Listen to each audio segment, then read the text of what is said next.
Hello everyone, if you want to play 007 First Light and your game keeps crashing on your PlayStation 5, then you have come to the right place because in this video, I'm going to show you how to fix 007 First Light crashing on your PlayStation 5 easily. So the first thing you're going to do is you're going to go to your games menu, and once you're in your games menu, you're going to go on to 007 First Light and you're going to press the options button on your controller. After that, you're going to click on to check for updates here.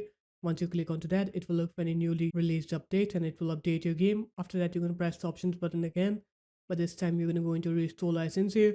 Once you go into restore license, it will tell you that in order to restore the license, it needs to close all of your games. So just click on to restore here and then it will start restoring the license on your game.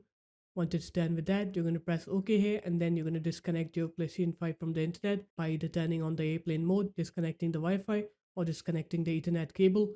After that, you're going to turn off your PlayStation 5. You're going to wait for a minute or two and then you're going to turn it back on again. And now you can connect your internet. And now you're going to go ahead and try to play 007 First Light and you'll see that your game will now work. You'll not face those crashes anymore. So there it is, guys. That's how easy it was. If you guys found this video helpful, make sure to leave a like, comment, and subscribe to the channel. And I'll see you in my next video. Peace.